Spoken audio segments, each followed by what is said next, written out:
Hey, sovereign wealth builders, Simon Dixon here, and welcome to another episode of Simon Dixon HardTalk.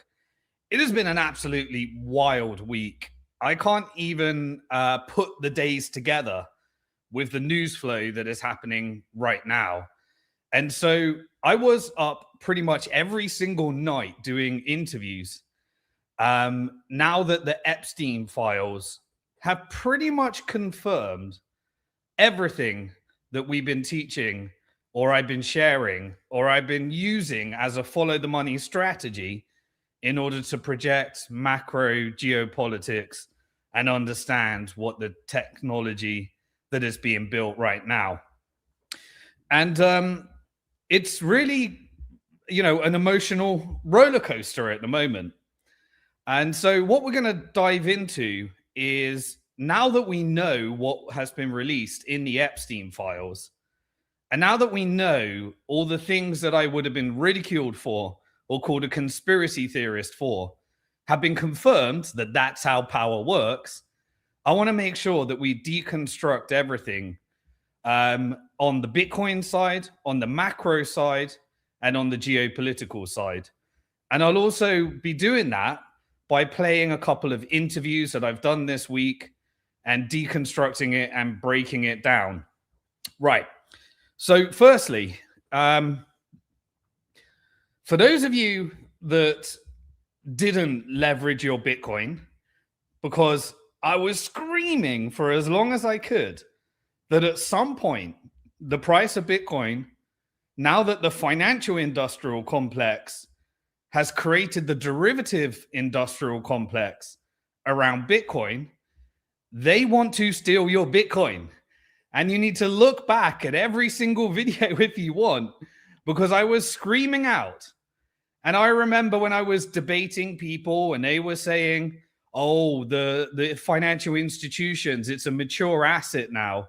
The OG Bitcoiners, they need to step aside. And the adults are taking over now. And it's just going to be a steady, mature asset. And I was like, The financial industrial complex are the real market manipulators. Now the real money comes to steal your Bitcoin. And all you need to do is not fall for their tricks. And so if you were listening to those people, they'd be like, well, this is a mature asset right now. Why don't you custody your asset with Coinbase? It's a public company. It's very reputable. Or why don't you, screw Bitcoin? Why don't you just buy a Bitcoin ETF instead? And why don't you take out some fiat currency loan against your Bitcoin? It's JP Morgan. Jamie Dimon's here. He's very reputable. And Jamie Dimon and JP Morgan, it's regulated by the Federal Reserve and the regulators. The same Federal Reserve that's about to be regime changed, and they're about to put a Jeffrey Epstein mentioned Fed chair in. And the same SEC that was headed up by Gary Gensler, who was also communicating with Jeffrey Epstein, that was appointed by the same Trump, that was also deeply involved in history with Jeffrey Epstein. These reputable people. And yes, that JP Morgan, the one that settled $285 million for its money laundering activities for Jeffrey Epstein. Why don't we trust them?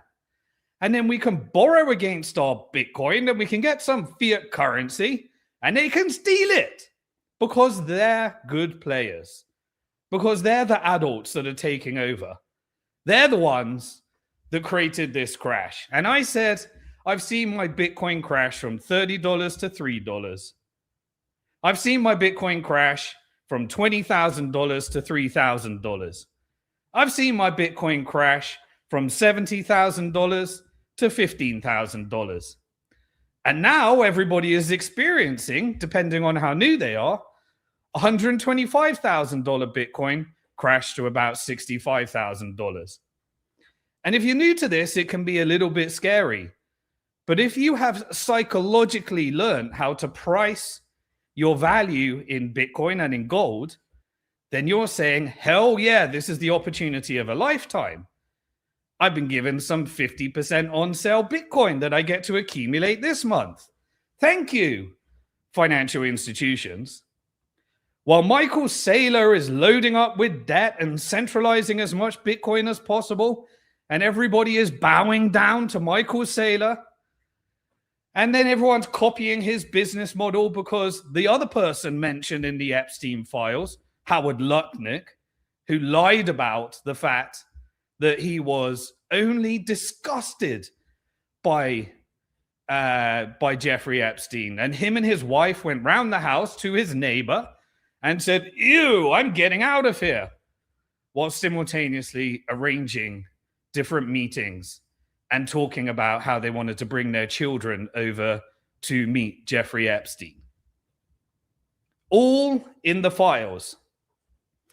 And what did Howard Lutnick do? Howard Lutnick was setting up all these Bitcoin treasury companies, going around to all the different people, like old school Bitcoiners, like Adam Back, who also was allegedly organizing a meeting with Jeffrey Epstein. And, of course, X was filled with people that were saying, what happened to my Bitcoin that I had at Strike and that I had a loan against it? And what happened to the share price of all those Bitcoin treasury companies that now are between me and my Bitcoin? I don't have any Bitcoin. I got all this fiat currency. I don't have any Bitcoin. I got this IOU share that's worth 95% less than what I bought it for. I've got some fiat currency debt and no Bitcoin. What happened to the Bitcoin? They took your Bitcoin because that's what they do.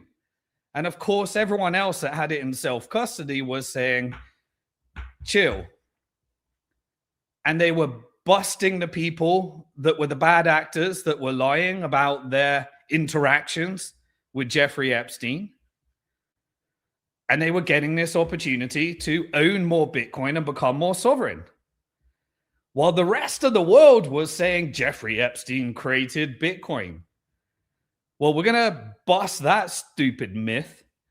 While Jeffrey Epstein in 2018 bought Bitcoin for dummies in his Amazon.com receipts in his emails. But anyway, we're going to be doing a couple of things today. Sit back, relax. You're not going to need to listen to many other people. The information flow is impossible to keep up with right now. And we haven't even started. But remember, your job was to own more Bitcoin this month than the previous month. It was to boycott the Federal Reserve. It was to own it in self-custody and boycott BlackRock. It was to not borrow against it, so you boycott the banks. It was to invest in decentralized technology so that you're not contributing to centralization. And it was to spend local, focus on you, your family, and your community so that you can be more sovereign, so that you can build companies that don't have to bow down to the Silicon Valley pedophiles, and you don't have to take your company public so you're subordinate to the investment banking pedophiles. And you can be more sovereign in your company and actually serve community, create real value, rather than bowing down and contributing to the proof of weapons network that is glued together by crimes against humanity. Confirmation of everything we've been talking about. ISIS, Al-Qaeda, Western assets. Jeffrey Epstein would talk about that. They talk about the Vatican Bank. Remember where he said all that drug dealing and all that human trafficking and sex trafficking, where the Vatican gets a little kickback? Jeffrey Epstein was talking about that too. What about the Zionists being an outpost for the military-industrial complex? What about the purging of Zionism? Remember what I said? To get to a multipolar world, they're going to have to purge Zionism. Jeffrey Epstein, this was the purge. They're going to have to engage in exposing the system that strategically weakens the dollar.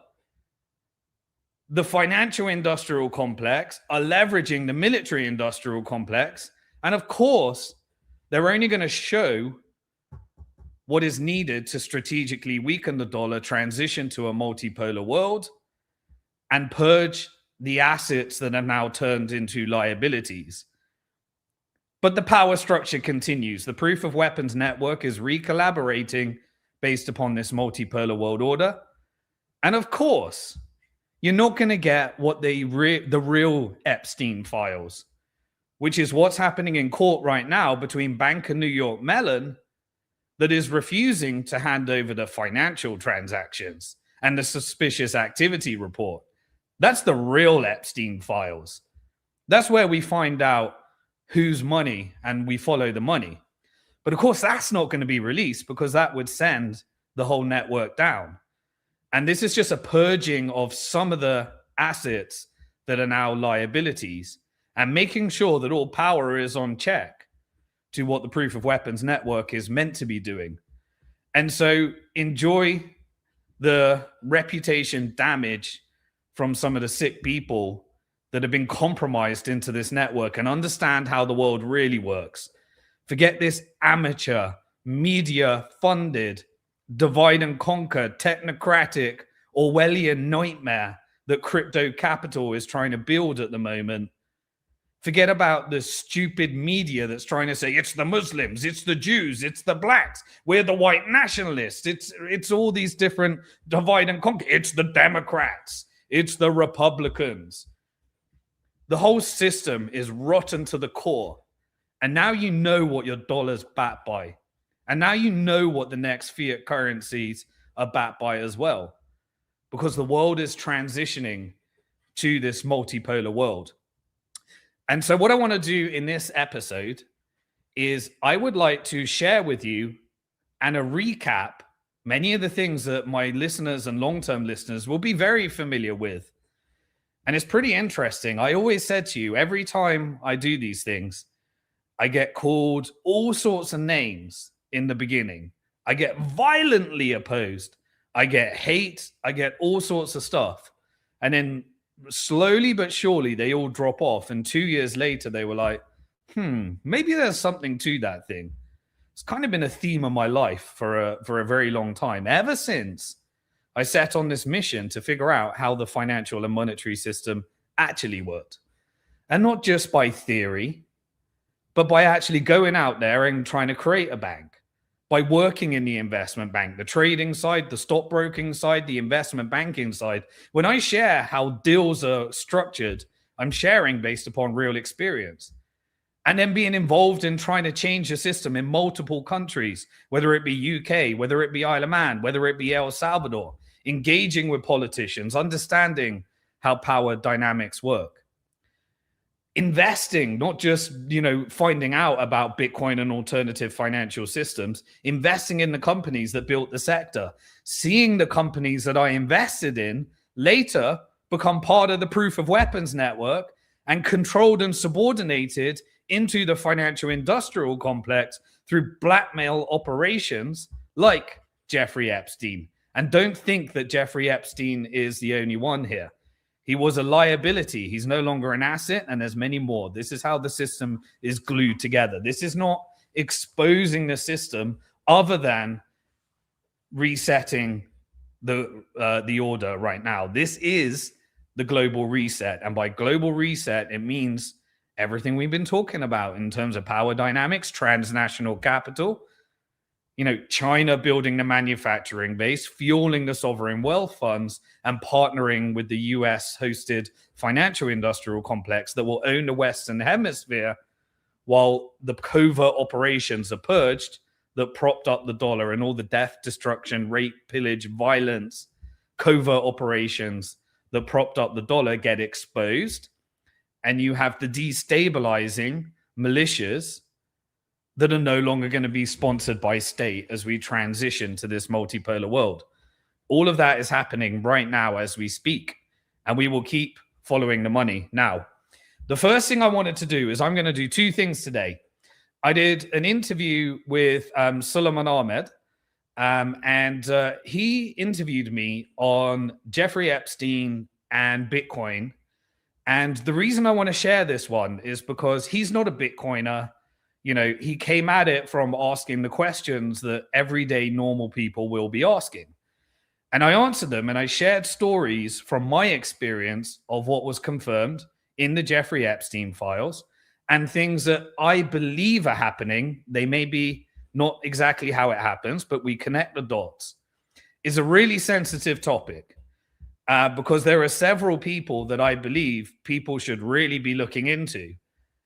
And none of them are in prison. They're all getting away with things. And we should be holding them to account, and we should learn from this, and we should give them the opportunity to come out and put the record straight as well. Now, there were several people that I really targeted in this video and in this interview.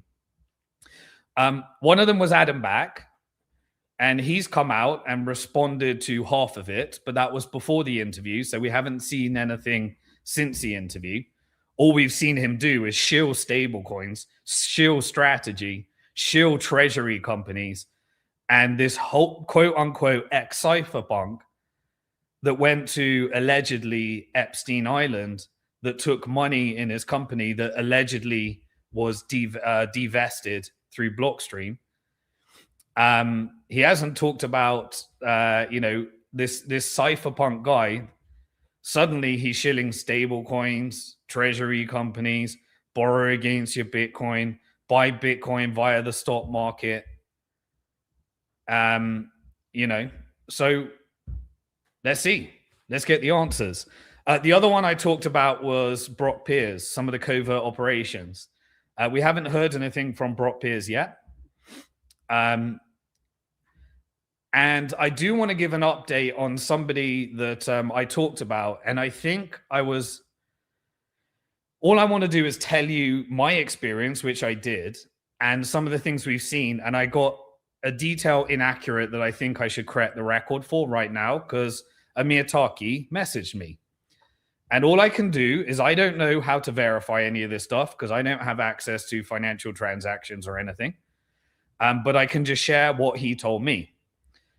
He said that that his co-founder through one of the companies at his project, and you can go check on his profile, came back and killed the deal. So he said that he didn't receive any money from Jeffrey Epstein. The other thing he said as well was, I think I framed it a little bit inaccurately in the interview. He went to Syria to fight ISIS, which I think is actually a very honorable thing, because we know that ISIS is a CIA, Mossad-backed organization. And he went and fought on the front line and risked his life. And he shared how 100 of his colleagues, were taken out while he was fighting. And I believe that is a very amazing and noble activity.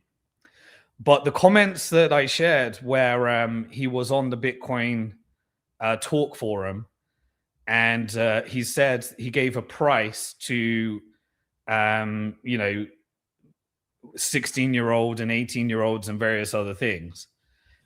He claimed that was a joke. It was in bad taste, and it's something that he will be punished for. And he said that it was a joke. That was his. Now you decide. Amir Taki did a lot for Bitcoin in the early days. I think I just wanted to put that straight so that when you actually watch the interview, I think I framed it a little bit one-sided. I have no opinion on what is true, what isn't true. I can't vouch for anything. My whole point in being sovereign is just to share what I believe to be true and try and accurately represent it. And sometimes I get that wrong. My job is not to ruin people's reputation. My job is to shed light on things, and then people can explain it. And then I'll share what they share, and we'll find out over time what is the truth. And so I just wanted to make that correction before we go into the first interview. Right. This is going to be, as I said, buckle up. We're going to have a bit of a long one today. The first interview was Sulaiman Ahmed interviewing me this week, a couple of days ago, on what do we know about Jeffrey Epstein and what it was revealed about the characters involved in Bitcoin, and all the crazy allegations that were made that really probably contributed to a part of the price correction. But I think it was a psyop by the financial industrial complex to margin call people out, as I was predicting would happen, so that they can scoop up as much of your Bitcoin as possible, because you're using their paper Bitcoin products instead of real Bitcoin in self custody.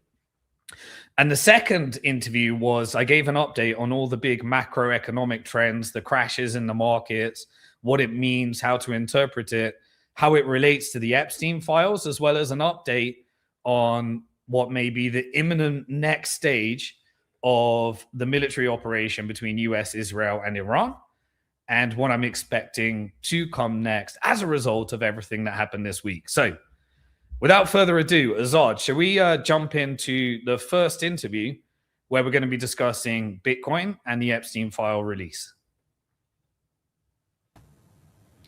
I just want to welcome Simon Dixon to the show, the expert on all things Bitcoin, the financial industrial complex, and how money flows and impacts geopolitics. His favorite line is follow the money. Appreciate, Simon, you coming onto the show. I really want to hear your thoughts about Bitcoin and the connection with Epstein. How are you doing? All good. Yeah, I mean, it's a wild time right now. You know, this is the unmasking phase of everything. And so, yeah, it's a pretty crazy time. So just trying to apply some of my 25 years of finance to helping us figure out what some of these crazy things that are happening in the world are. So let's jump in. Let's do it. Let's do it. Okay. So the Epstein files have been released, and I know you've been speaking a lot about it. You've been an early adopter of Bitcoin. There are certain things in the file which speak about Bitcoin, speak about Epstein's investments. And so let's take one thing at a time. What did you find in the files which may suggest Epstein funding the early adoption of Bitcoin? The early kind of founders of Bitcoin or the developers of Bitcoin being on the Epstein list. And then we'll also talk about the possibility of Epstein being Satoshi Nakamoto. Yeah, sure. So, look, it's such a nuanced subject that people's, desire to get an attention grabbing headline means that pretty much everyone's getting it wrong. Look, I'll start with the fact that I've been involved in Bitcoin since it was $3, 2011, invested in 100 different companies, know the inside track of lots of this stuff, seen people go from purist to off the rails, and seen infiltration and compromise all along the way. There's not a lot I haven't seen, made every mistake, distanced myself from people when I need to, been connected with people who have disappointed me. So, everything that I'm sharing is kind of from firsthand experience. If I believed that Bitcoin was a Mossad op, was supporting crimes against humanity in Israel, and was propped up by, or was, a creation of pedophiles and various other things. I'd sell all my Bitcoin, I'd buy gold, and I'd tell everyone why I sold Bitcoin. I'm at that stage in life. So what did we learn from the Epstein files? Firstly, we learned that Jeffrey Epstein, who's a compromise agent, whose job is to compromise all levels of power in order to utilize those connections, use degeneracy and, heinous crimes to make sure that it props up a power network of people that, kind of props up power. So that's what we know about Jeffrey Epstein. So Bitcoin was created as a white paper in 2008. The first line of code was in 2009. The very first developer outside of, the first miner was Hal Finney and Satoshi Nakamoto, who I suspect I know who they are. But we still don't have full confirmation. Um, and then you had a bunch of developers that joined an open source project. And one of the first developers that I ever met that introduced me to the project via a connection from the monetary reform movement was a guy called Amir Taki.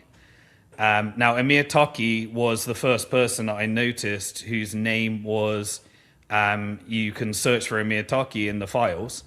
And that was around 2011 when Jeffrey Epstein was trying to, based upon the emails, assuming they're all real, was trying to figure out who to connect with within the Bitcoin community. And Amir Taki was one of the developers at the time. This is 2 years after, the very early implementations of the code. And so if we're to believe these emails, it's confirmation that Jeffrey Epstein wasn't Satoshi. But Jeffrey Epstein was trying to figure out who he should connect with. And I think his goal was to compromise as many people and figure out what this was all about. Now, I know from firsthand experience that this was around the time that Amir Taki was looking at creating alternatives to Bitcoin. And he was involved in a project called Darkcoin and Dark Wallet, which wanted to take the properties of Bitcoin and make it more private. That project later got rebranded to Dash, and it's still a cryptocurrency that exists today. So the way I interpret this is that Jeffrey Epstein initially was trying to figure out who everyone was. And then the first developer that we've got confirmation that he made contact with and tried to send some funding to was Amir Taki, who was involved in privacy coins and taking implementations of Bitcoin and trying to make it more private so that no one could trace the transactions. So that's one person that was in the files, right? He was in the files. He communicated with Jeffrey Epstein, I believe. Jeffrey Epstein asked for his contact, I believe, in 2011.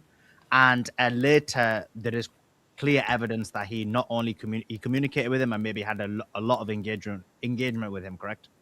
Yeah. And look, Amir Taki is a crazy guy. Like I've had various interactions with him over time. Firstly, he invited me to speak at the first Bitcoin conference in Prague. He is an anarchist. He was one of the very early faces of Bitcoin, Gavin Andreessen and Amir Taki. And people used to go to squats in Old Street where he would clearly be on drugs, talking about how Bitcoin is freedom and people can use it to buy whatever they want. And so, this is an anarchist deeply involved in all sorts of things. Even later, like some wild stories about Amir Taki, he went to go and fight ISIS in Syria. And he was on the front line fighting ISIS, after the ISIS invasion. And he came back to UK and he was arrested on the border and he had to explain what he was doing in Syria. So this is the kind of person, that we're talking about here. Doesn't come from money, not wealthy from my understanding. He never got rich from Bitcoin because he kept spending his Bitcoin. And round about that time, there was nobody that was interested in our industry. I was one of the only that was investing in companies, and a guy called Roger Ver. No venture capitalists, no Peter Thiels. This wasn't sophisticated at this stage. This was like a bottom-up, crazy movement. And if a billionaire knocks on your door and says, hey, I want to invest in your project, it's like one of the only sources of funding you could imagine. But we already know in 2008 that Jeffrey Epstein was a convicted sex offender. And on some of Amir Taki's early posts on Bitcoin, all the conversation happened on Bitcoin Talk Forum at the time. Right. Okay. And he had some post where he was renting out 16-year-old girls and selling them for anyone that wanted to buy them on this post. So that tells you about his character. He's actually came out. If you go to Amir Taki on X, You can see his response and his explanation. He's kind of saying, yeah, I took some money. We were involved in projects. And you can translate with from that. That's everything I know about Amir Taki. And that's the earliest interaction that seems credible from the file drop. Okay, and so what was his what was his connection to Bitcoin again? What did he do in relation to Bitcoin? So Bitcoin's an open source Yeah. code, so anyone can go to the GitHub repo and suggest code that they want to implement, and you can look at his entire history of what he implemented. But he got angry at Bitcoin because it wasn't private enough, and Right. so he kind of forked off into we need more privacy and we need different types of coins. And so he kind of went down this dark coin, Monero type of privacy coin route. So he kind of he kind of left the Bitcoin community route very early because he was just pissed off that it wasn't private enough. So he was doing what you're saying is open source changes to Bitcoin, which everyone can verify. But what other engagement or interaction did he have other than that? Because I presume there'll be a lot of people who did the same thing through. Is it Gift Hub? You said that.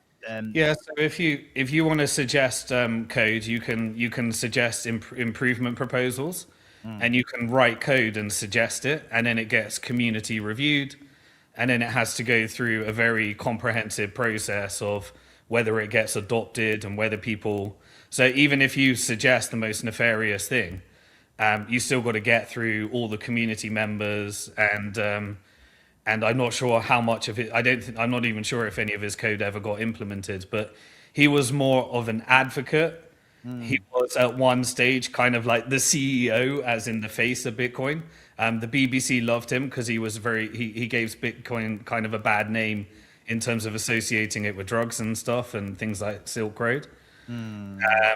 And so the media loved going there, and there was like they would go into his like what looked like a crack den and squat and stuff like that, and kind of associate it with Bitcoin. Well, that answers my question because what I was gonna ask was if he was just a random developer who was able to, as everybody else, suggest things, then why would Jeffrey Epstein want to contact him? Why would he uniquely want to contact him? But I guess your answer to that is that he end up becoming like the face of it. He end up getting notoriety through the media, and so hence why it logically makes sense that Jeffrey Epstein wanted to contact him. Is that right? Yeah, if you were around in early 2011, then you would know Amir Taki, Gavin Andreessen, Hal Finney, who was like behind the scenes but on the talk forums, and then enter someone like Roger Ver, who kind of the face was Amir Taki, which gave a very bad face. Then Gavin Andreessen kind of started taking up more of the public persona, and then it turned into Roger Ver, who was like the first articulate, like kind of libertarian but businessman, entrepreneur type person. And he kind of took the reins. I gave like my very first BBC interviews I recorded all my conferences, but I did some BBC interviews around about 2012. Right. But prior to that, that's what you would have known. And so if you were Jeffrey Epstein and you wanted to figure out what was going on in Bitcoin, you would have contacted Amir Taki. Okay, that makes sense. Now, in terms of going, and I do want to talk about the privacy element of it because Bitcoin isn't private. And so you have seen a lot of development. As you mentioned, Amir Taki wanted to do it. But in addition to that, we saw the recent development of Zcash, which essentially was branded as a privacy coin that was built or developed in Tel Aviv. Actually, let me ask you now. So what was Jeffrey Epstein's connection to that? Yeah, so if you look at the history, there's a bunch. So Bitcoin is pseudonymous, which means every transaction is public on a blockchain. It's not like you have a bank account so you can see the history of all your transactions. You can create a unique wallet for every transaction. And you can do things like CoinJoin to obfuscate transactions. And so people were really interested in things like CoinJoin and these different types of innovation to make transactions more private, even though it's pseudonymous. And so you don't know who anyone is, but every transaction is public on a blockchain, and you can't change that.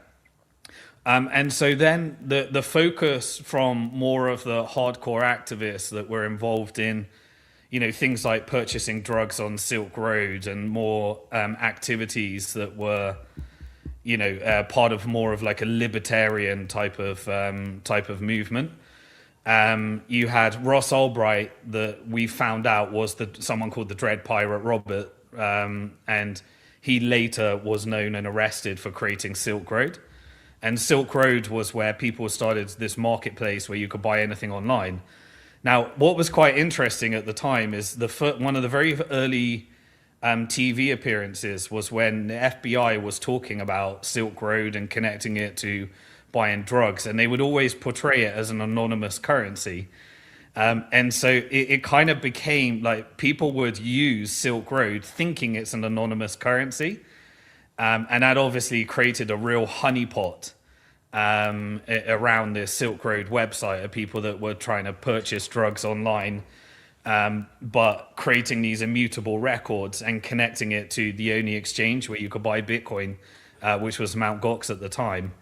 But that's kind of a bit of the history that leads to that. But then you had people that wanted to create alternatives to Bitcoin that were more private. The first one was Darkcoin, that later became known as Dash. Then there was a movement to try and create another alternative, which today is Monero.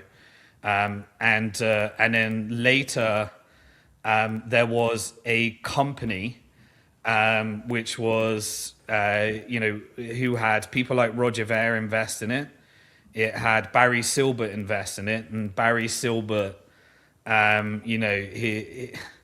his brother Alan Silbert. When I started advocating for Palestine, you can see on X, we always used to debate each other, because he obviously has a deep affiliation for Israel, and you can also see that an exchange. So his brother Alan Silbert created an exchange called INX. And INX had like these very questionable Israeli type of people.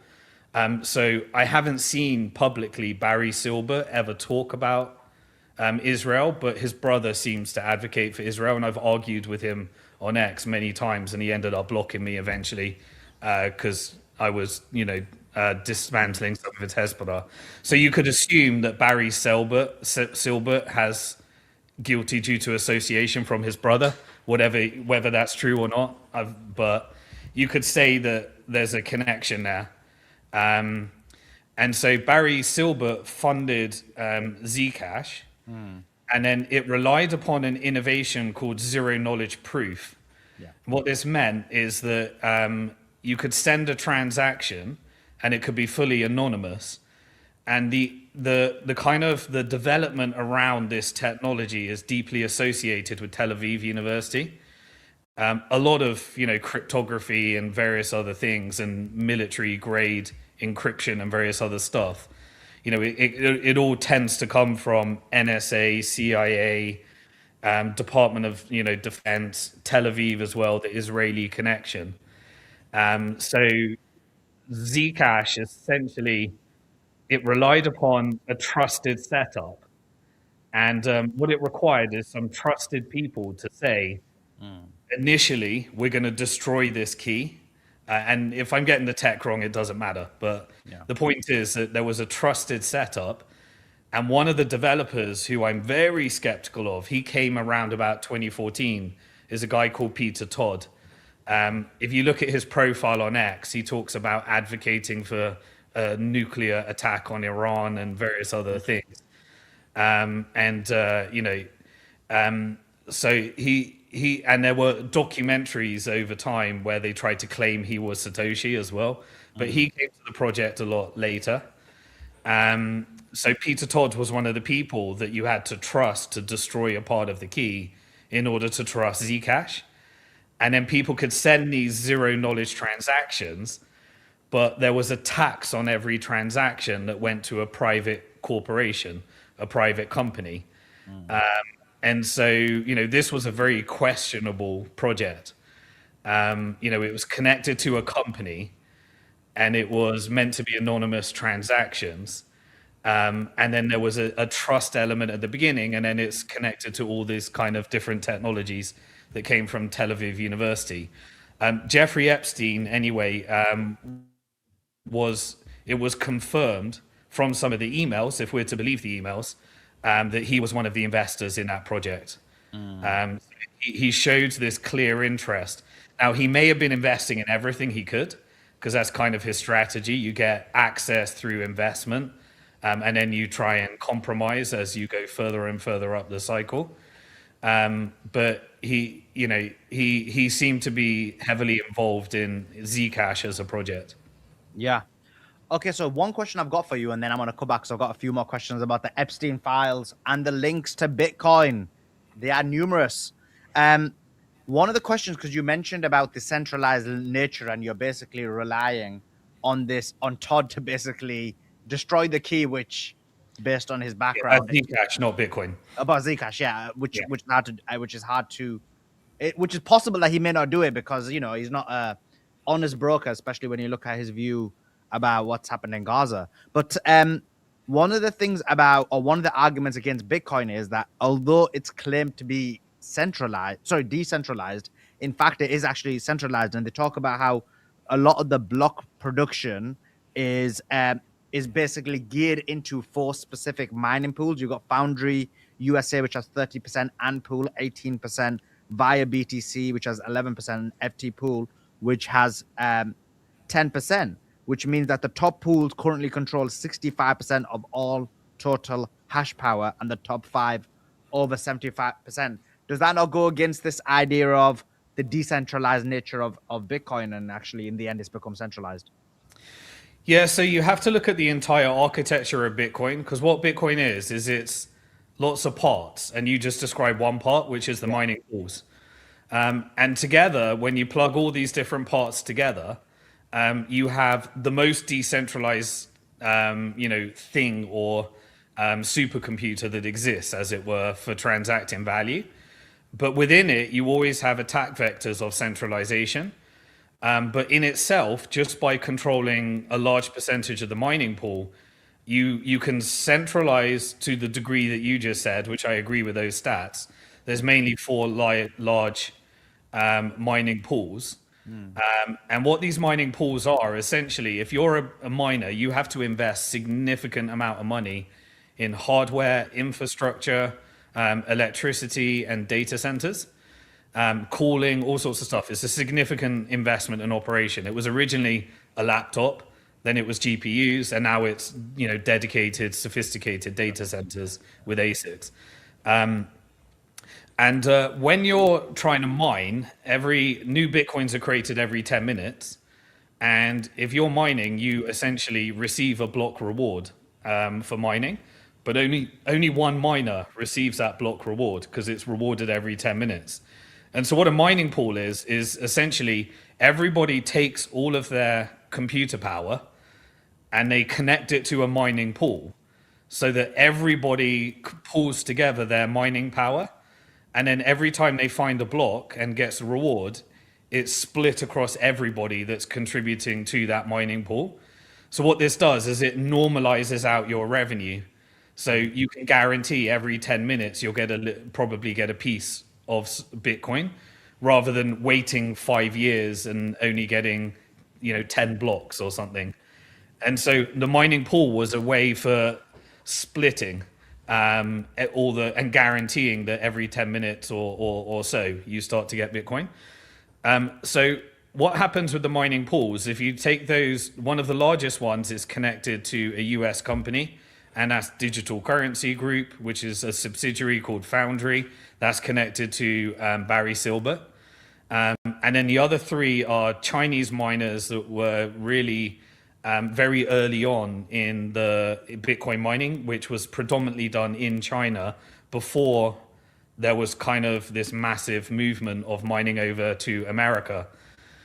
When China started to make Bitcoin mining illegal, even though they still mine today, there was a time when they had 60% of all the mining.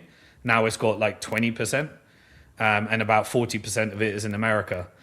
And so those mining pools We have had moments when one of the mining pools that doesn't even really exist today, called ghash.io, started to get close to 50% of all the miner, all of the mining hash power. The second it got there, you have a public campaign to explain the risk, and everybody starts reallocating their hash power to another miner. And what has been invented like quite recently is more mining pools where you can still have this centralized distribution, but everyone can have their own environment called Oasis Pool. All this to say, I know it's very geeky, that while there are 4 major mining pools, it's trivial to move your power from one to the other. And there's new mining pools, which creates way more distributed, environments within a mining pool. And so that is a source of centralization with innovation that makes it more decentralized, and a trivial way that if this becomes a centralization risk, you can just move your mining over to another mining pool. Understood. Now, going back to the Epstein files, one of the releases, and there's quite a few elements of it, one of the releases suggests that Israel, through Epstein, was paying 60% of Bitcoin core developers. And so they had them on the salary and essentially had control over the larger part of Bitcoin. And this was through a release that happened yesterday. What's your thoughts or views on that? Okay, so the history of Bitcoin funding. So originally, the Bitcoin developers used to just put up a QR code, and anyone could send some Bitcoin, and it was more like a buy me a coffee in an anonymous, a pseudonymous environment.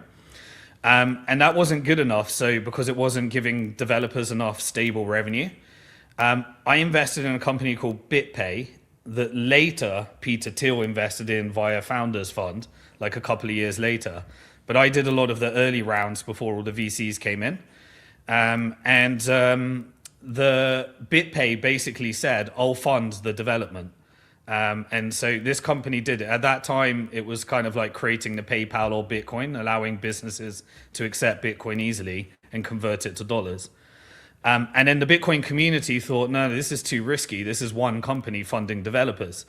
And so the solution that came out was a bunch of companies, and more companies came along, got together and created the Bitcoin Foundation, which was a not-for-profit foundation that had a bunch of board members. And those board members were people like, the CEO of Mt. Gox, Mark Cabellis, the CEO of BitInstant, Charlie Shrem, John Matonis, Bruce Fenton, who often comes up on spaces that we participate in, and Roger Ver as well. Basically, the big characters that wanted to publicly represent Bitcoin at the time. So Bruce was one of the early guys. Bruce Fenton, yeah, I mean, he's OG. Yeah, Bruce Fenton's been around for a very long time. Yeah, and he's still coming up at the spaces, like still helping people out. Yeah. So sorry, you were saying. Apologies. Yeah, no worries. And so yeah, these people made up the Bitcoin Foundation. Now, this is when I think there was deliberate operations to try and infiltrate the Bitcoin Foundation. And so people would contribute to the Bitcoin Foundation, and everyone would complain and shout at it. It's like you have this foundation that's more decentralized than just BitPay paying, but everyone could contribute, and every Bitcoiner would give some money, like on a donation basis, and it would fund the developers.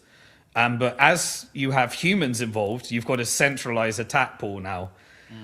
And so I think it was attacked through a guy called Brock Pierce, who joined the board.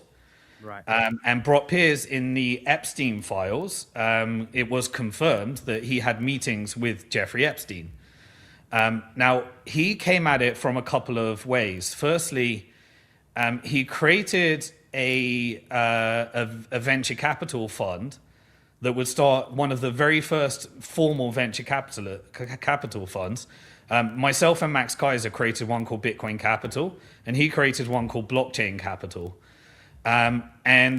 He would essentially be investing in any of the Bitcoin companies that he could find at the time.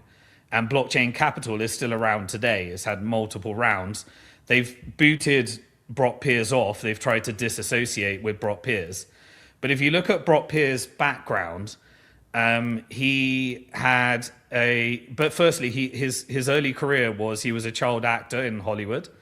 And we know how Hollywood as an industry is in general in terms of operations, just like Jeffrey Epstein's. And he was also somebody that blew up a company during the dot-com boom and bust. He was meant to go public. And during that time, there were allegations from minors, a minor that he settled with that made accusations around, sexual crimes. I don't want to mess up YouTube right now. You get the idea. And so he had that background. Now, his crimes went away. I think there was something, I could be getting things wrong of this, but this is just from memory. So he had a very questionable background, but he kind of, through financing, tried to overwhelm people because it was impossible to get financing at that time. There was, the first venture capitalist that came along. And so he, at this time, got on the board of Bitcoin Foundation because he had money and he was the only one that really had money at that time. And he was involved in several things. He's a very important character, I think, here in understanding what happened. The story is that then later, the Bitcoin Foundation went through financial stress because there was loads of controversy. So one by one, all the board members got involved in controversy. Bruce Fenton, I haven't seen controversy around that time, but Charlie Schwem got taken down, arrested for supporting transactions to Silk Road. We also had Mt. Gox, an exchange that went bust very famously. It had 70% of all the Bitcoin. It was systemically an important exchange. And the interesting story about that is it was run by a guy called Mark Capellas, and everyone thinks he's the founder of Mt. Gox. He was on the board of the Bitcoin Foundation. He actually bought the exchange from a guy called Jeb McCaleb. And Jeb McCaleb he created the exchange. It was the reason it's called Mt. Gox. It was Magic the Gathering online exchange because it was for trading Magic the Gathering trading cards. And he repurposed it into a Bitcoin exchange because there was no price for Bitcoin at the time. People were just sending it. There was no way of, buying it. You had to mine it and send it to each other, and there was no price. And so he repurposed it into this exchange, and then he sold it to Mark Capellas. Now, this guy is interesting because he created the two cryptocurrencies. One was called XRP Ripple, and the other was called XLM Stellar.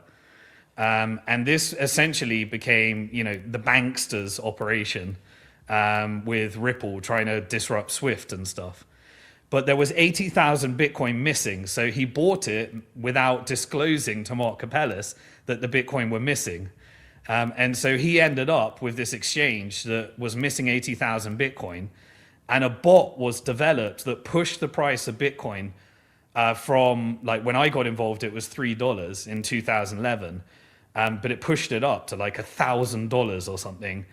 And so he ended up with this ginormous hole where he owed all this Bitcoin. The Bitcoin was missing.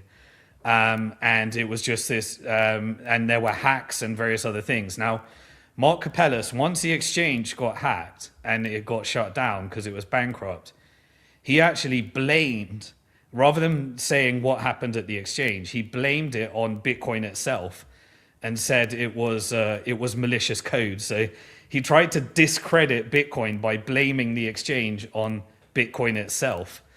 That was one of the. And now, what's really interesting is at the same time, if you look at the emails, one of the emails we got was between Peter Thiel and Jeffrey Epstein in 2014. Where they were talking about whether they're ready to start the campaign to tarnish Bitcoin. And so everything went wrong in 2014, and Peter Thiel and Jeffrey Epstein were communicating on, is this part of the campaign to discredit Bitcoin? Sorry, I'm paraphrasing, but something along those lines. You can find the exact wording. And this is in 2014 when Brock Pierce came along.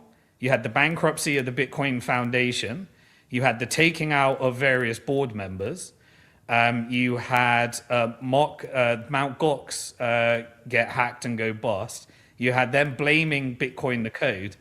Everything that could have gone wrong went wrong in 2014. It was like the most disastrous year for Bitcoin. And that was the year that Peter Thiel and Jeffrey Epstein were trying to essentially, they were communicating on, yeah, people don't know whether it's a currency or a unit of account or a medium of exchange. So at the same time, Brock Pierce, via however he was funded, and I think his covert mechanisms, managed to get funding into $3 million into Coinbase. Right. He also managed to get funding into, not Brock Pierce. Brock Pierce was introduced to Blockstream, and Blockstream was a company that when the Bitcoin Foundation went bust, they kind of they took a bunch of the developers and put it into a corporate structure.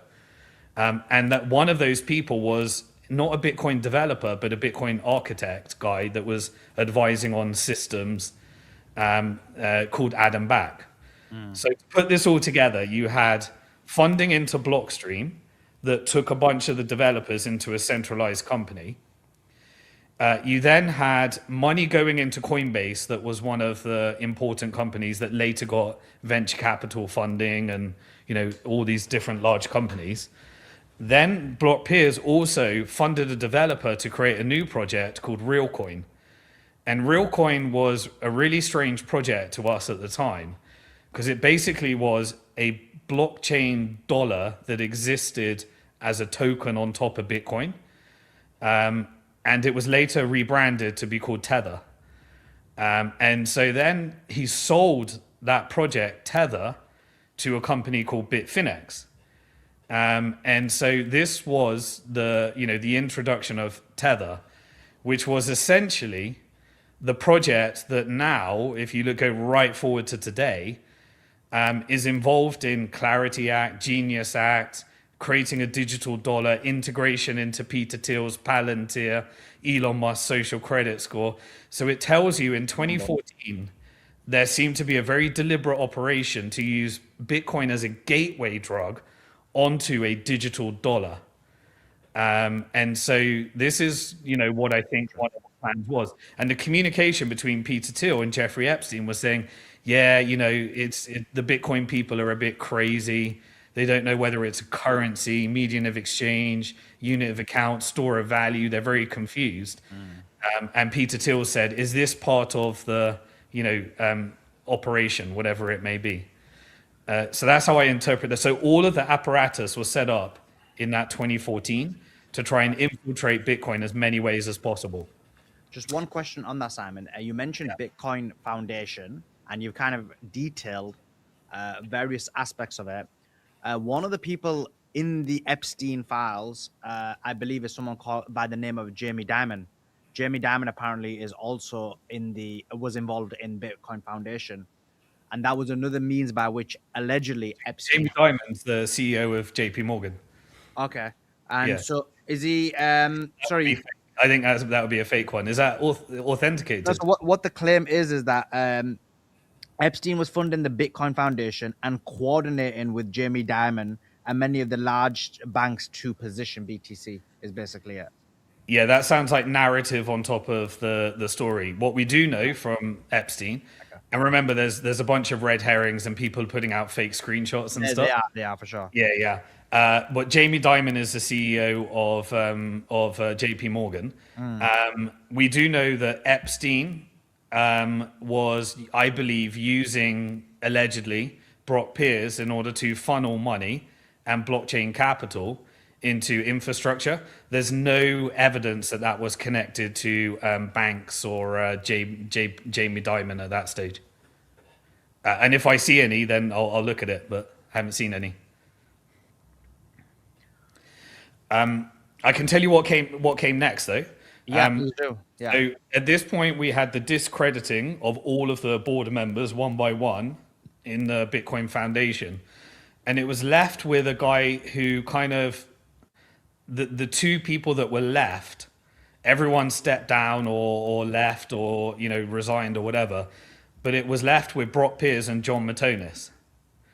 John Matonis kind of was the last man standing, like the chairman, and Brock Pierce still hung around. Then we had the handover from Bitcoin Foundation to MIT, the college and the innovation lab within MIT. So around 2015, I think it was, maybe the timeline's a bit off. MIT essentially started creating, you know, Jeffrey Epstein funded into MIT. And then MIT created a new offshoot called DCI, Digital Currency Initiative. And the Digital Currency Initiative took 3 of the core developers and gave some funding to those 3 core developers. Blockstream had offshoot at this time, and it started raising finance. One of their investors was Jeffrey Epstein via Digital Garage, and the CEO was a guy called Adam Back. And Adam Back, in the files that we've seen right now, he confirmed on X that he did take that money. It was $500,000 into Blockstream. And there was also confirmation that a guy called Andy Back was on one of the Epstein Islands. Right. And then there was another confirmation email that the co-founders of Blockstream, and one of them, Adam Back, they had the name Adam Back, and his co-founders were with flight, you know, confirmations that it was arranged that they'll be going to the island. Adam Back, at this stage, has not confirmed whether he went to the island. But the emails imply that was arranged, and he did go. So, yeah. Yes. Sorry, just continue. Yeah. So there you got Blockstream, and then you've got a Bitcoin Foundation, which kind of is moved over to this digital currency initiative. And this digital currency initiative funded 3 of the core developers. And then a bunch of developers were in Blockstream. So you could look at those different offshoots, and then you had this covert structure with Brock Pierce. And what did Brock Pierce do? He had Blockchain Capital, a VC. He had Tether, that then was passed on to Bitfinex. And then we had the PSYOP of all PSYOPs, which was John Matonis, who was the chairman of the Bitcoin Foundation that was just a skeleton at this stage. Right. He used the credibility of Bitcoin Foundation, the remnants of it, now that everyone had been taken out, to introduce who he said was Satoshi Nakamoto and revealed it to the world. And he introduced Dr. Craig Wright. And Dr. Craig Wright claimed to be Satoshi Nakamoto. And then Gavin Andreessen, one of the developers, he came out. He wasn't part of he wasn't part of Blockstream, but Gavin Andreessen, I believe he was one of the developers that was funded via the Digital Currency Initiative. I may have got that one wrong. People can fact check that. I'm just doing this off memory, so I think he was one of the 3 developers, but. Right.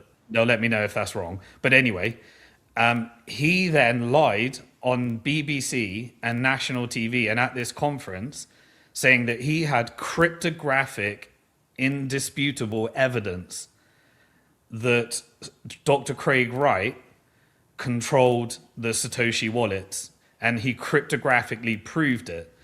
Now, what that means is that essentially the Satoshi wallets, there was 1 million Bitcoin mined.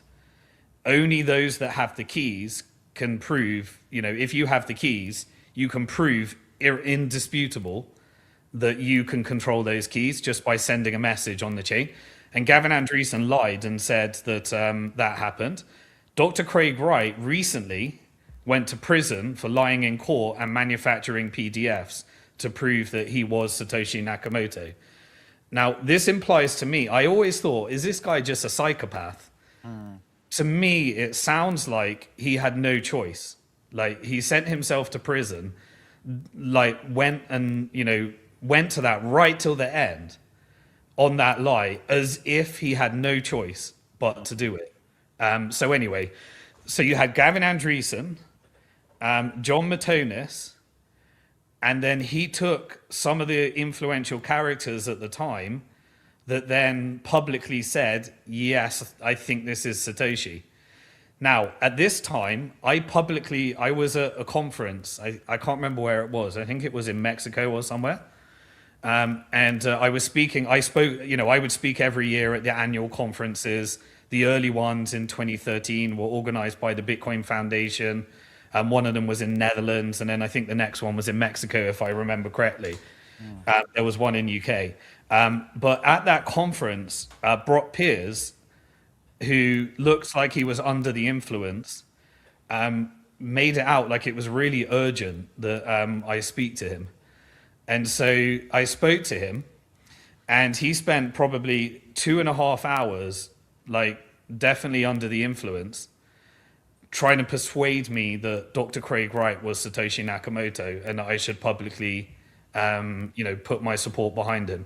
So I know, not through any of these emails, but from my personal experience, he seemed very invested in getting everyone to believe that behind the scenes, that Dr. Craig Wright was Satoshi Nakamoto. And at that point, Roger Ver came out and said that he thought it, and he was a big voice.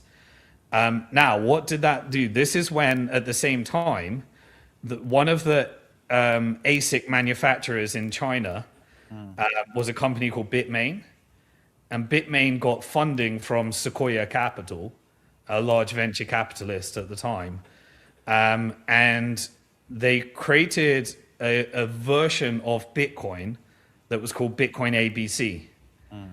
And they publicly said, if you don't change Bitcoin to have bigger blocks, then we're going to fork off and create a new version of Bitcoin that was later called Bitcoin Cash.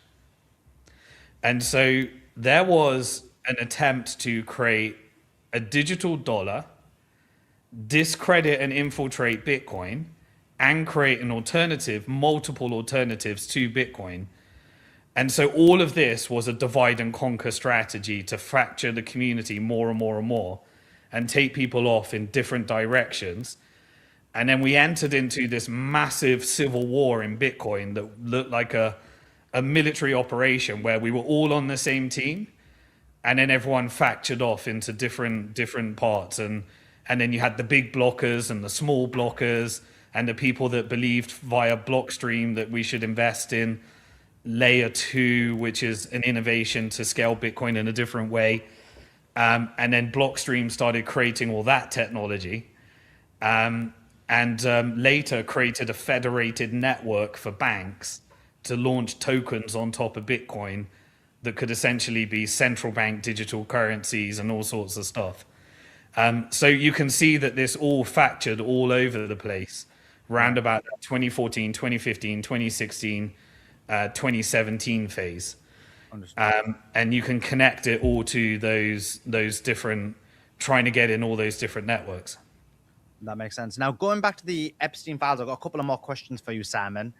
The first one is, obviously, in the Epstein files, Jeffrey Epstein claims that he knew the founder of Bitcoin.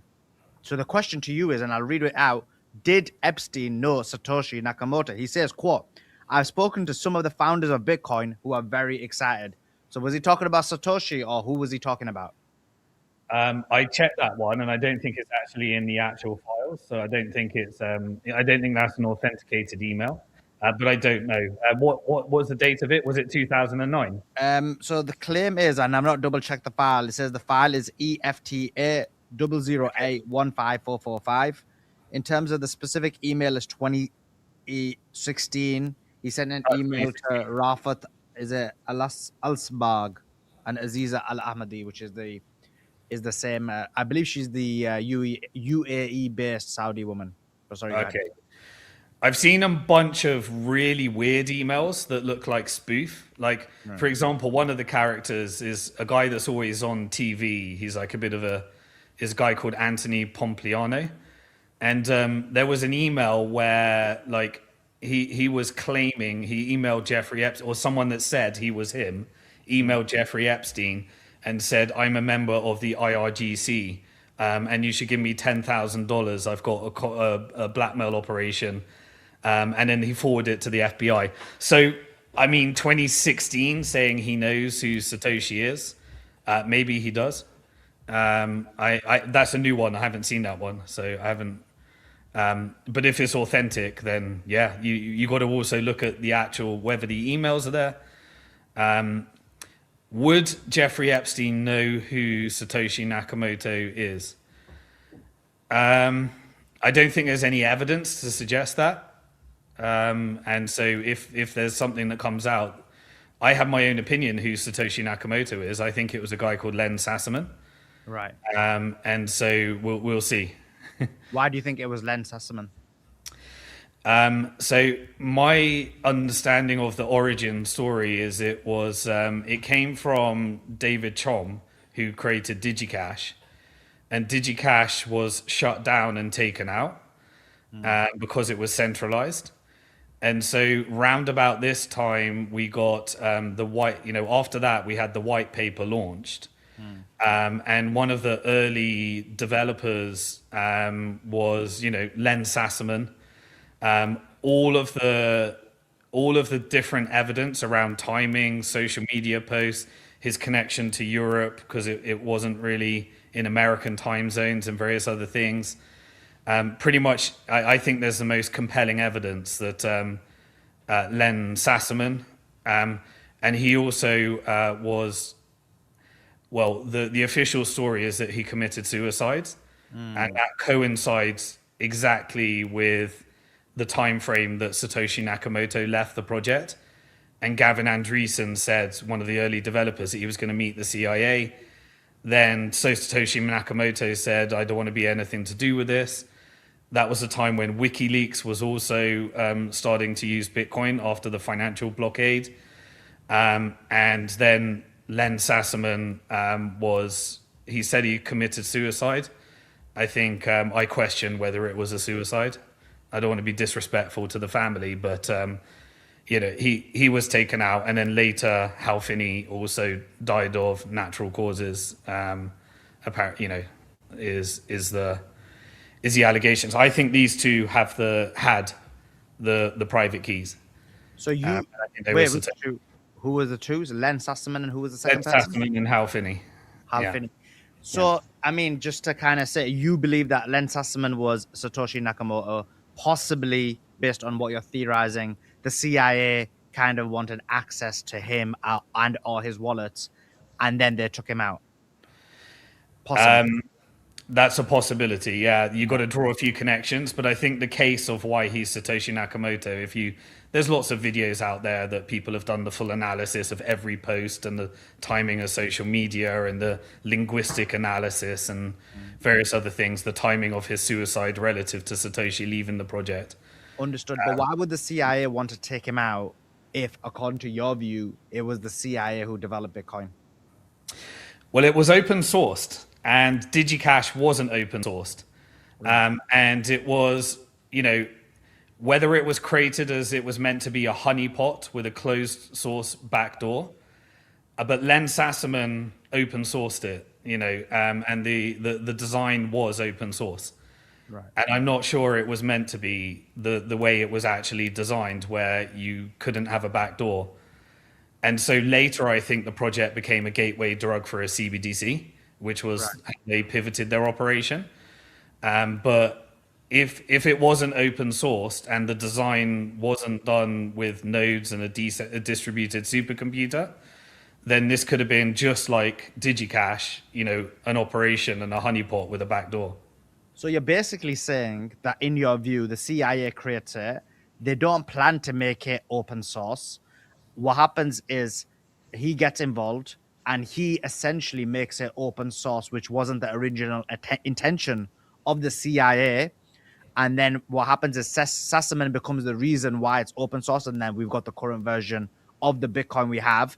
The CIA then want to get basically into a conversation with Sassaman, or maybe get him under control or whatever it is. He refuses, and somehow he allegedly has a suicide.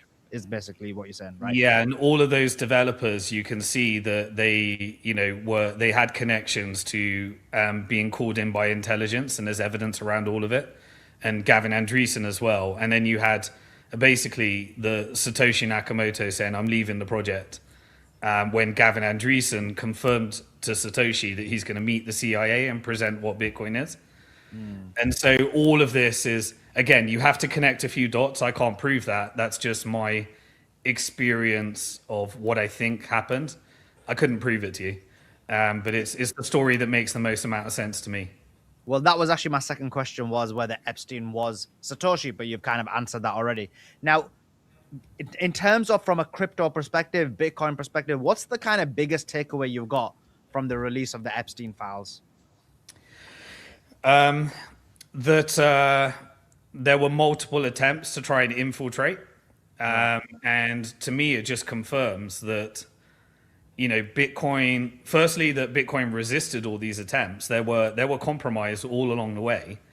But at every level, we still ended up with a structural design that no single person can control.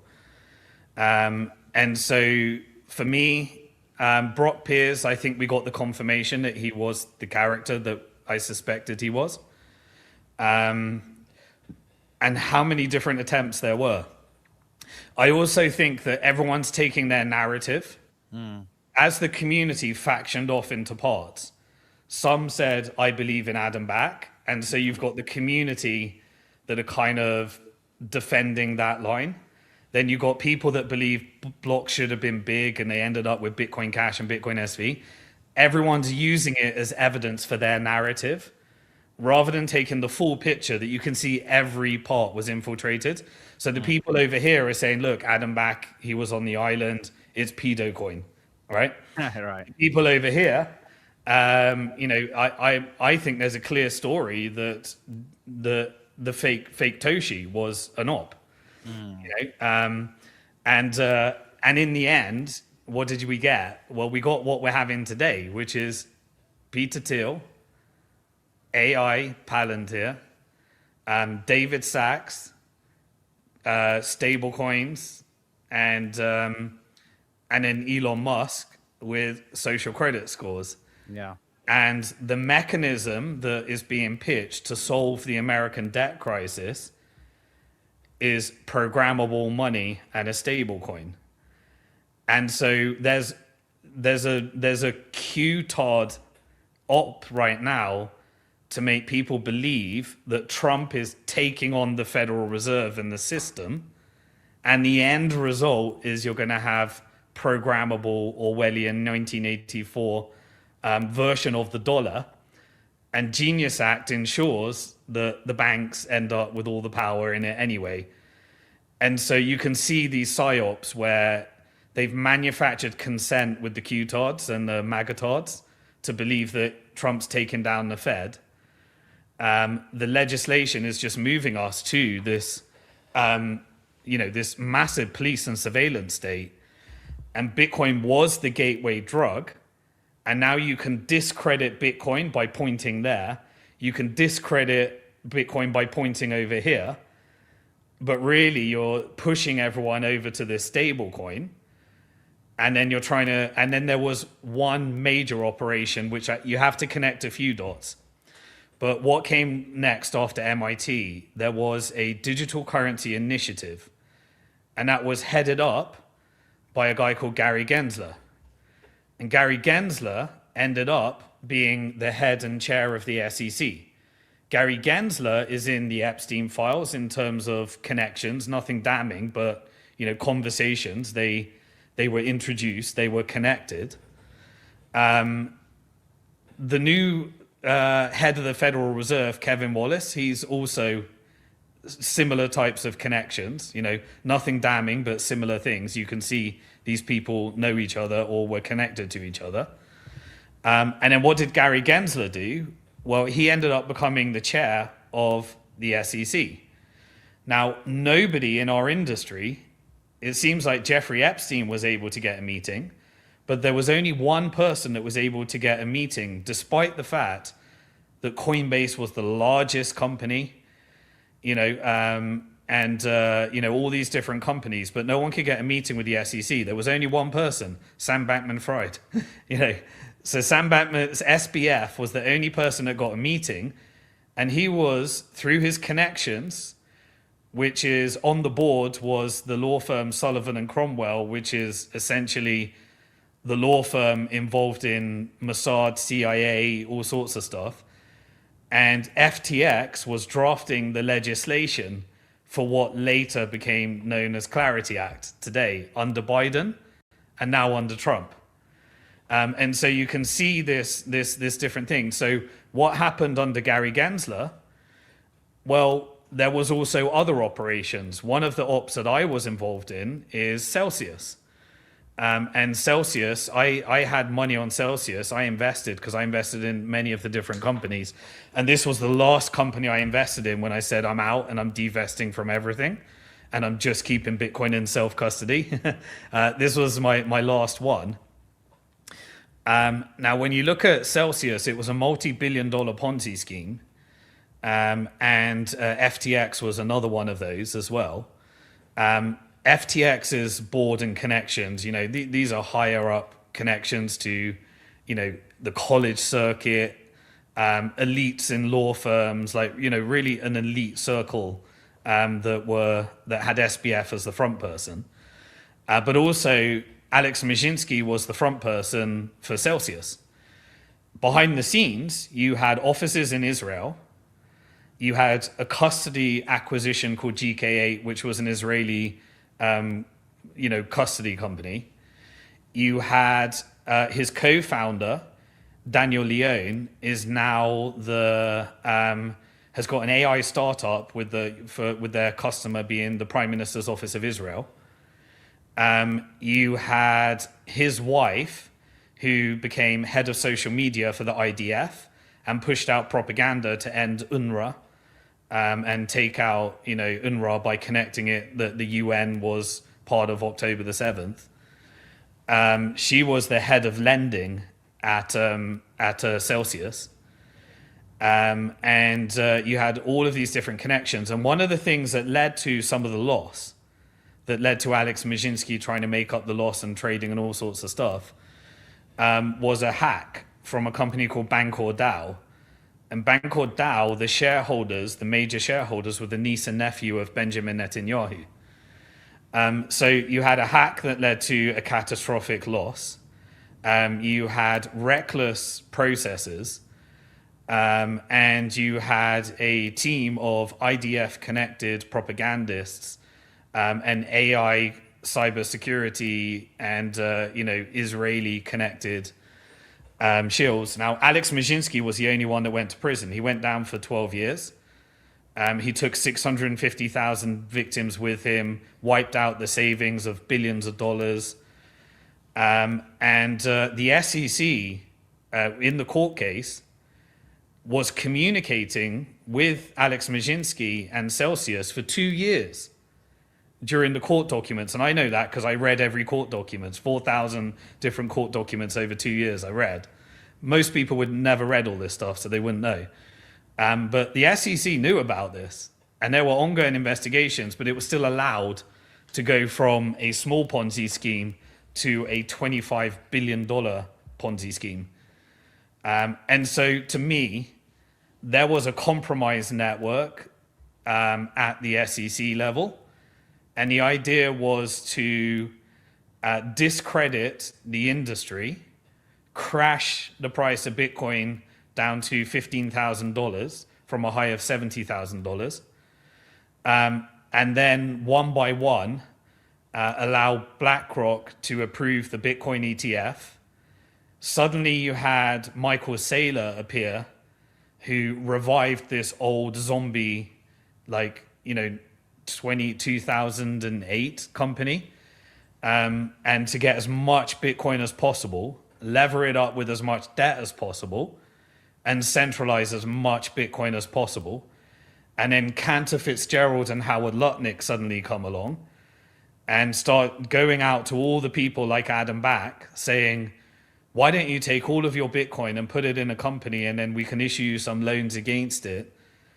and did the same with Jack Mallers and Strike, and started creating all of these Bitcoin treasury companies by trying to co-opt Bitcoiners and get them to just lever up with debt, and just all the business was the most stupid concept that Michael Saylor came up with, which was have a public company, issue debt, sell equity, and buy Bitcoin.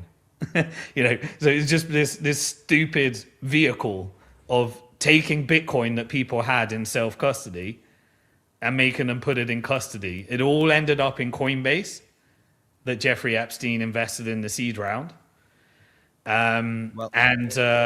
You connect all of these dots together, and if someone that lived through it, and then you start looking at other operations. Now, me and you, Sulaiman, we met for the first time on Mario's space. Yeah. That space was when SBF came up, and Peter Thiel came up and told everyone to take their money out of the crypto-friendly bank, Silicon Valley Bank. Bill Ackman came up and was like trying to tell everyone that we'll buy the bank for a dollar if the Fed agrees and FDIC agrees to bail out the banks. And the bank executives at Signature and Silvergate said they're fine. They didn't need the money, but they all got wiped out. And so the three crypto-friendly banks, and then Peter Thiel comes along and says, I'm creating a Bitcoin bank. And suddenly Trump introduces the legislation that allows banks to put Bitcoin on their balance sheet. And then you get Clarity Act that allows JP Morgan to get favorable terms in issuing Federal Reserves and creating stable coins. And then you have a covert CBDC via, this act. And then Trump says, we're going to have a Bitcoin strategic reserve. But the language that he uses in the Bitcoin strategic reserve was that we can confiscate Bitcoin and put it as a strategic reserve. And who did he pardon? He pardoned CZ from Binance, Russ Albright, and co-opted Tether. And remember, Bitfinex got hacked for 120,000 Bitcoin. They're now on the American Bitcoin Strategic Reserve. Russ Albright, his Bitcoin are on the Bitcoin Strategic Reserve. But somehow, after he was pardoned, there was like a $13 million transaction where a bunch of Bitcoin showed up on his wallets. All of these different transactions are happening with the Gulf states. CZ only went to prison for 4 months, but he agreed to hand over the compliance department to the American government and the Department of Justice, who got access to all of the data and then started freezing people's funds in Palestine, in Turkey, in Lebanon, on request of Israel. And so clearly to me, there was a covert operation to centralize as much Bitcoin as possible, get people onto Tether, confuse people with shitcoins that were all funded by Silicon Valley.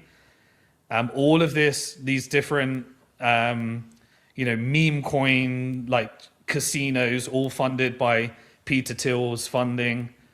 All of this gambling that's happening, with Polymarket, suddenly Peter Thiel and his funds start getting in. And you can see that there is, at the highest level, an operation to just create this crypto casino, degenerate gambling, everyone on a surveillance state, stable coin, seize people's Bitcoin to build a Bitcoin strategic reserve rather than buying them. And the Trump administration is calling it, we're going to make America great again by making it crypto capital of the world. In the meantime, all of the crypto companies, none of them are in America. They're all in Dubai. They're all in British Virgin Islands. They're all in Cayman Islands. They're all in El Salvador and stuff in the tax neutral jurisdictions. So it's a massive psyop, when you connect the dots together. And I think that's why what you say is extremely important, which is to have Bitcoin in self-custody. You mentioned how Saylor has essentially leveraged Bitcoin and made it into something that is debt-ridden. You also have, for example, as you mentioned, Coinbase, which is a centralized exchange, which basically has control over your Bitcoin and has control over your assets. And the same with a lot of these trading. And all of the Bitcoin from the Bitcoin ETFs, they're all using Coinbase, with the exception of a few. So they've got billions of, we're talking this massive honeypot of Bitcoin there.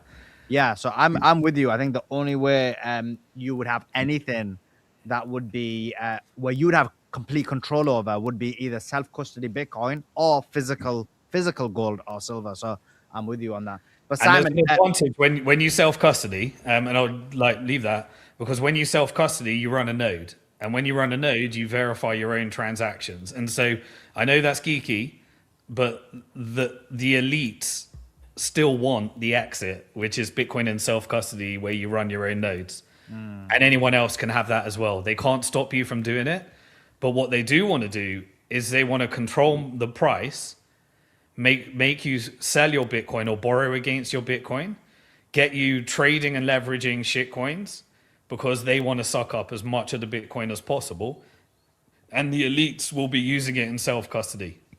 And so the real movement here is, I believe that we are witnessing an operation to say that Bitcoin is pedo coin created by Jeffrey Epstein, and it's Israel and Mossad, because they're taking the half truths of all this centralized attack vectors, but we still have the largest, most distributed supercomputer around countries all around the world. We still have 25,000 people running nodes that anyone can run. We still have the ability to hold Bitcoin in self custody. And what they want is for you to borrow against your Bitcoin so that essentially Howard Lutnick and his sons and Donald Trump and his sons and Steve Witkoff and his sons that have created an infrastructure can engage in market manipulation to take your Bitcoin so that they end up with it, centralizing it, and then they can use it to manipulate the short-term price of Bitcoin as well. So you don't have the freedom, but they still want the freedom. Yeah, they want the freedom and the control. Simon, first of all, obviously, really appreciate you. You're a close friend of mine. Where can people find you? You're on X. On X, it's Simon Dixon Twit, right? Yeah. And that's Simon you Dixon find you Twit. on X. And on YouTube, it's Simon Dixon 21, I believe, right? Yeah, at Simon Dixon 21. But if you put Simon Dixon in, you'll find a 15-year-old YouTube channel where I've documented this whole journey from before Bitcoin, from the monetary reform days. And then every week I do a real geeky breakdown like this of everything that happened this week in macroeconomics, geopolitics, and Bitcoin and tech, but just focus on monetary flows rather than anything else. Well, first of all, your channel is very informative, and I've learned quite a lot, especially from the crypto aspect and the financial aspect from you. So I definitely recommend people following your channel, Simon Dixon 21, where you do a very detailed explanation once a week on Fridays, and also your X page, which is a Simon Dixon Twit, where you tweet and really give up to date information. But is there anywhere else anyone can find you, Simon? Because you're a man of all fields. Yeah, I'm trying to get into decentralized social media. I'm still find myself on X, but I'm on Noster. At some point, we're going to have to get over there if you use Noster. You can look me up over there. And those are the two platforms. But if everything goes wrong, I back everything up at simondixon.com and created an infrastructure in case I get cancelled. And of course, I regularly join Sulaiman spaces. We both took a stand on, we were on the top stages on spaces, like that's where we met with all these SBF operations and stuff. And we clearly saw a bias that was forming on X spaces. And so we forked off, and took the unpopular thing of supporting Palestine at the time, which is now the popular view. And so I decided to join Sulaiman Spaces, so I regularly contribute there because I don't want to support the Zio propaganda. Yeah, and you're there daily, so people get your real life knowledge and information every day. And we are now the biggest spaces. So I really appreciate you, Simon. And thank you for coming on. I appreciate it. And we'll probably do this again when there's more news about Bitcoin, because according to you, they're trying to take you boys out. So there's going to be more attack vectors. Appreciate you as always. Yeah, and I recommend any of Sulaiman's interviews with Ryan Dawson or any of his documentaries and stuff, because that's where I really learned this Epstein stuff from, and then I kind of combined it with my own experience. But it's really important to understand this stuff. So thank you for everything you've done, Sulaiman, as well. It's been a wild couple of years since being involved in this cause. And I think we're all smarter for it at the end. So just want to show some appreciation for your work as well. Well, much love to you as well, Simon. I think you've been a juggernaut and you've basically really helped people over these last few years. And I know we're going to be working on other projects as well in the future. So appreciate you as always, Simon. Thank you so much. All right. Bye-bye.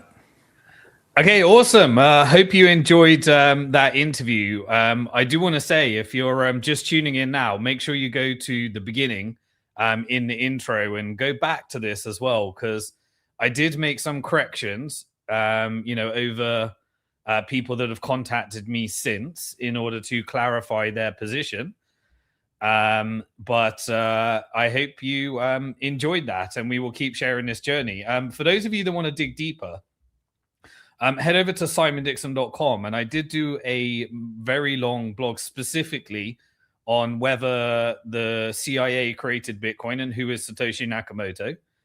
And I also did very specific long documentaries on and blog posts referring to other people's work as well, on whether Trump is blackmailed by Epstein, and it goes through the whole history, and Epstein before Epstein and the different mafia circles as well. Also, a long documentary that Ryan Dawson did that I mentioned on 9/11. I put a version of that on my blog, where it's a blog post around from 9/11 to the White House, and combine that with my own analysis as well. And also, I did several interviews on Jeffrey Epstein and Bitcoin, which you can all find on my blog as well. Now, what I really want you to understand is that it's only when you get the nuance of the structure of Bitcoin, how you realize that, look, people can criticize it and people can say all these, point to these problems, but that in itself is just pointing to one part of the structure rather than the complete holistic structure that's been said, that's been created here. And we ain't going to get another one. Like, we have seen multiple times the psyops to try and fork off Bitcoin, create a cheaper, faster, better version. And we've still only got one network that has, and it has pockets of issues and centralization. But the whole time, this has been an open source boardroom where whenever we find compromise, we attack it, and things change.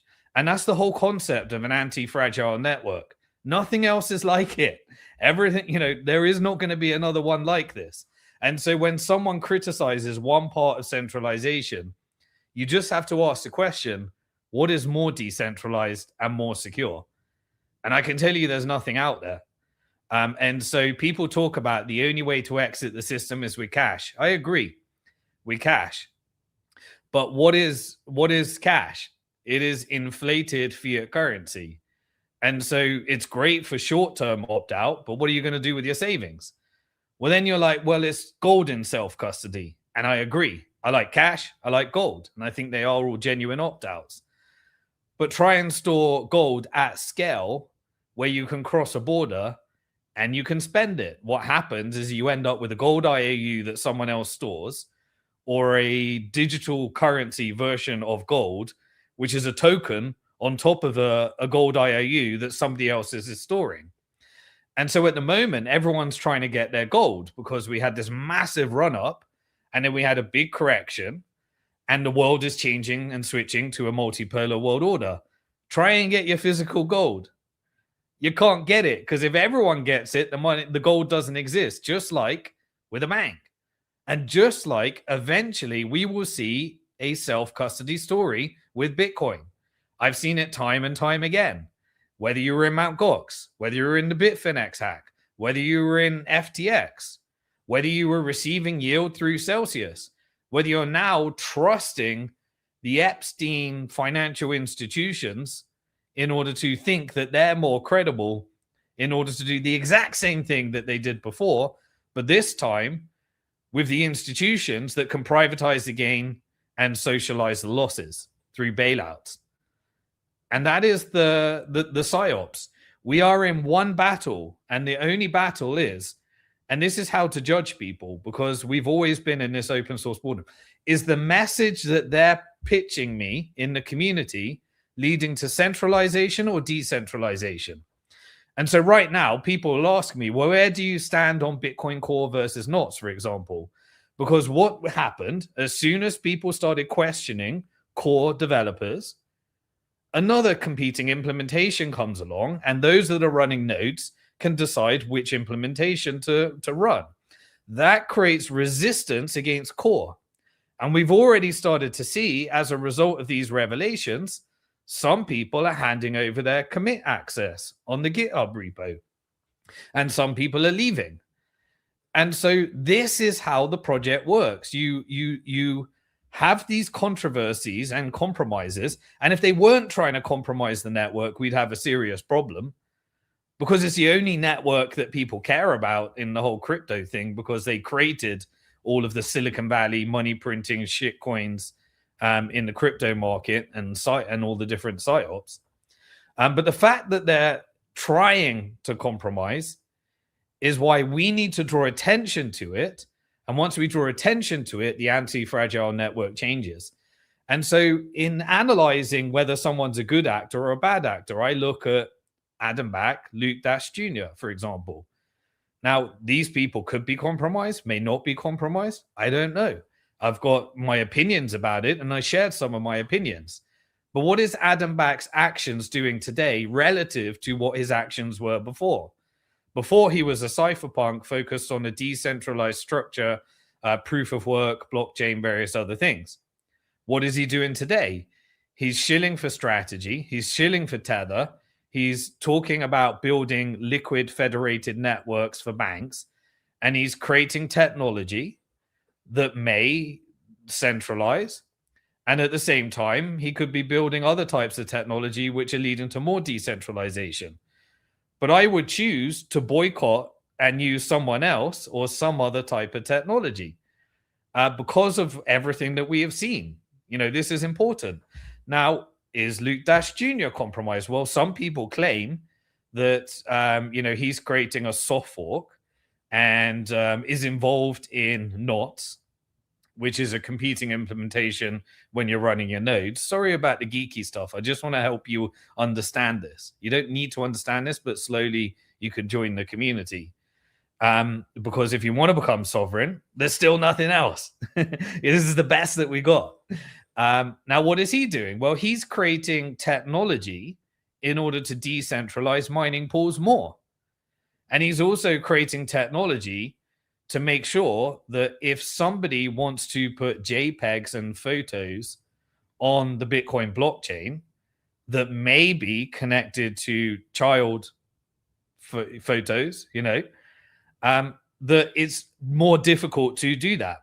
At the same time, could that be a psyop in order to make the network more centralized and faction it off further?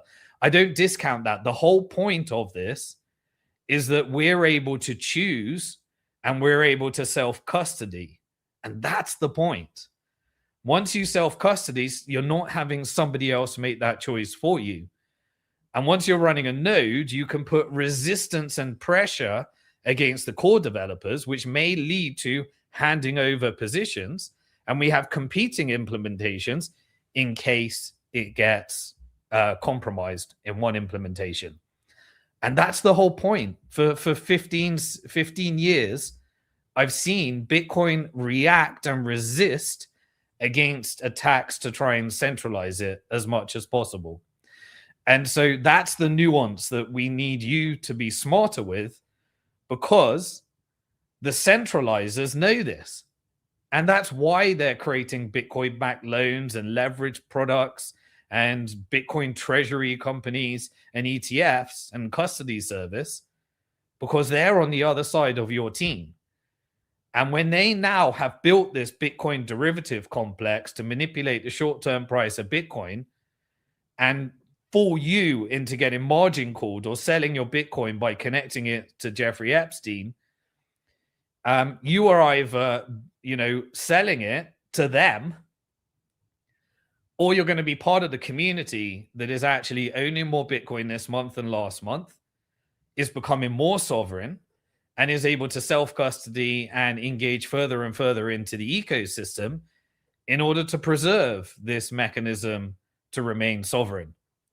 It's not going to make everyone ethical. It's not communism. It's not this is going to redistribute wealth across everybody.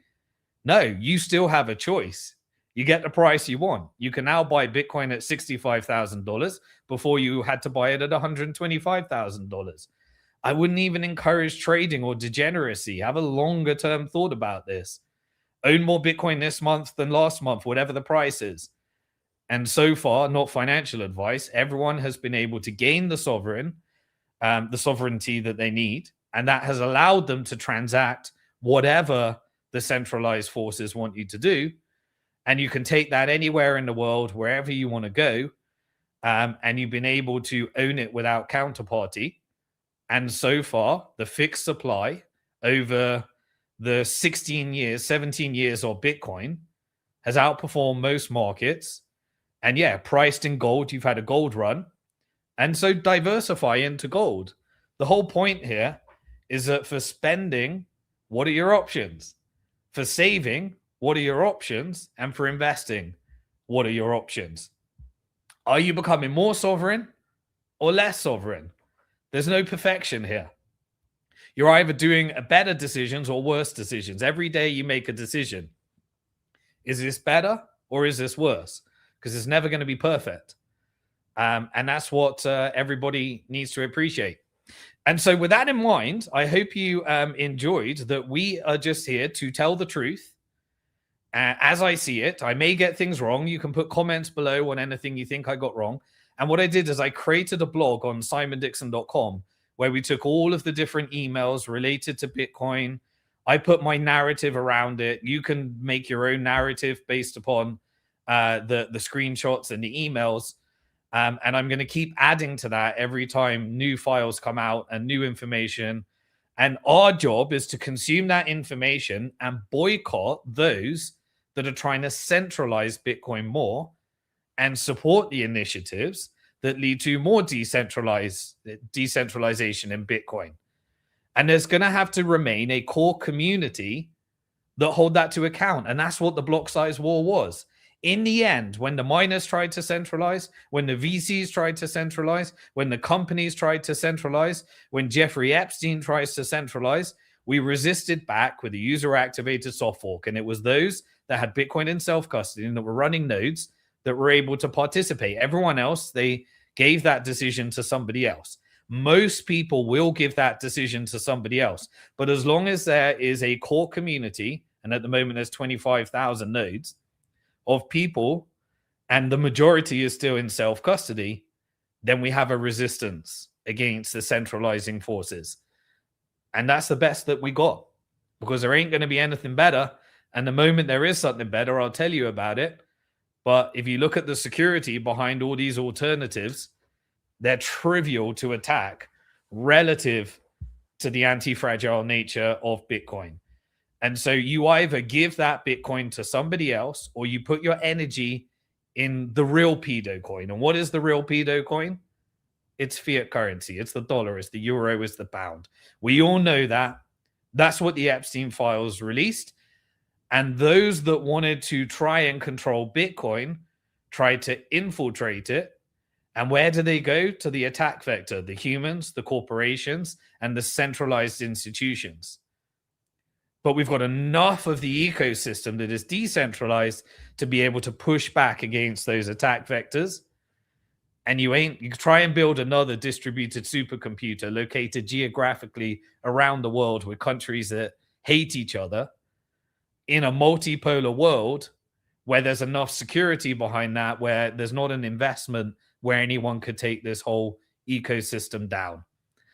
And that's the nuance. And we have to be smarter. And that's why at Simon Dixon HardTalk, I want you to have the information so that you don't fall for the media and the psyops because they're lying to you.